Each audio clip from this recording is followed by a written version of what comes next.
Welcome to Part 2 of DataFrames functions. We will cover more interesting operations on DataFrames in this video. Select. Select function selects the columns from the list of column names. Star in front of column name unpacks the lists of columns. Let's select a list of columns, and then apply select with the list of columns. Star will iterate through column names, and returns a data frame with the selected columns.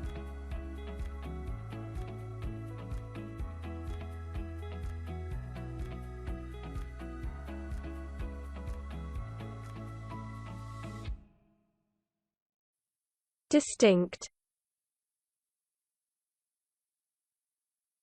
Distinct returns the distinct rows of the data frame. You may find duplicated entries in individual columns, but the rows are distinct. We apply distinct function after select and display.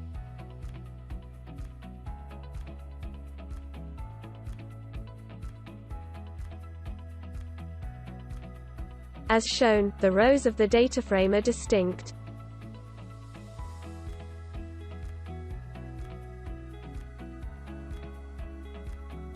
Fill. Fill function replaces the null values in the data frame or column of data frame with the value specified. It takes two arguments, value and subset. Value is integer, float, string or dictionary to replace the null value with. Subset is the list of column to apply fill with. This is optional. Default takes all columns of the data frame. Let's fill our data frame nan values with -1.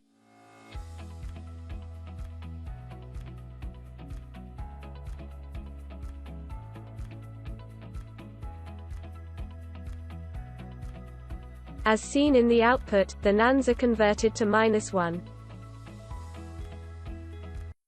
There is an entry with null left out. This is because in this dataset, null is actually a string instead of null value. Hence, fill ignores it. Filter. Filter is one of the most important function for data frame processing. It take condition as an argument. The condition can be Boolean type or SQL string. As shown in the example, we filter out all rows where flight number is greater than 500. We will see more complex filter expression when we work with data preprocessing. Describe. Describe computes basic statistics of mentioned columns. This include count, mean, standard deviation, min, and max. If no columns are given, this function computes statistics for all numerical or string columns. As shown, we first select the columns and then apply describe method to the data frame. It returns a table with basic statistics of the columns.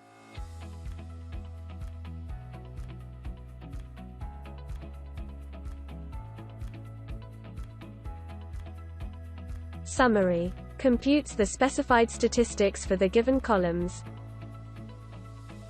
The statistics are min, max, standard deviation, mean, or percentiles.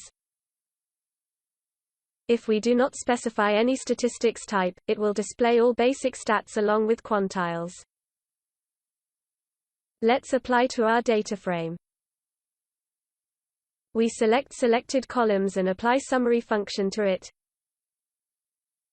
Note that there are no arguments specified. Hence, it will display all stats.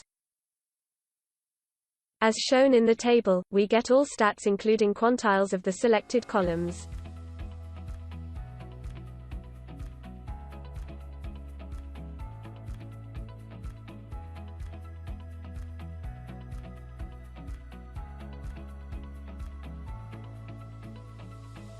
Group by. Group by groups the data frame using the specified columns, so we can run aggregation on them. Here we perform group by on Spark DataFrame. It returns relational grouped dataset object which contains aggregate functions. The aggregate functions are count, mean, max, min, sum, average, pivot, and agg. Let's execute group on destination, and then run count on it.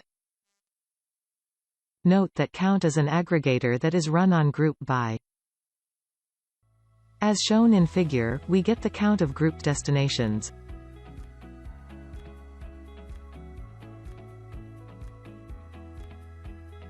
Order by. Order by returns a new data frame sorted by the specified columns. First argument is column list. Second argument is Boolean or list of Booleans to indicate ascending or descending sort. True maps to ascending. Let's order our dataframe df. We first select 3 columns with select method. We then apply order by. First argument is column list. So we specify the list of column names to order by. We set ascending as false and print first 20 results. As shown, origin, destination and distance are ordered in descending order. Let's take another case where we specify how individual columns should be sorted by setting ascending flags. We specify a list of ascending flags. When we execute the code, we see origin and destination are in ascending order. It may happen some column may not be in ascending as the order is done in hierarchy. Spark tries to sort the multiple column in the best possible way. In the second method, you can directly do sort on columns by invoking ascent or descent function on the column name as shown. We select column name and call descent function on it, and it is passed to order by function. The destinations are in descending order. Similarly, we can change to ascending as shown. Register data frame as table.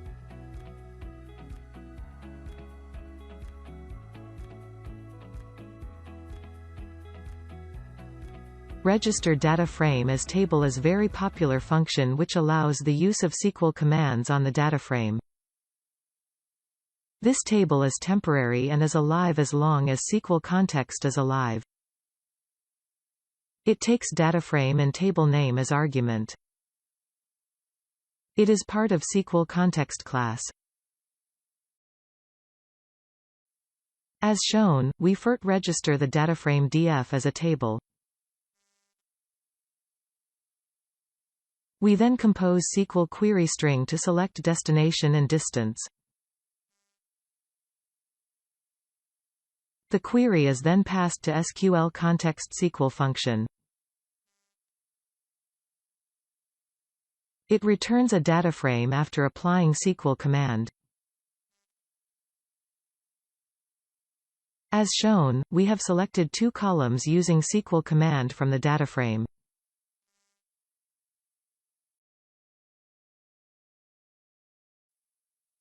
To Pandas. Pandas is a very rich library in Python to work on the data frames. If you want to convert the Spark dataframe to Pandas dataframe, call the Pandas function. Make sure you have Pandas installed in your Python environment. Also note that you will lose the cluster processing capability of Spark. All the data is in your driver node, and your operations are executed on the driver. As shown, simply call to Pandas function without any argument.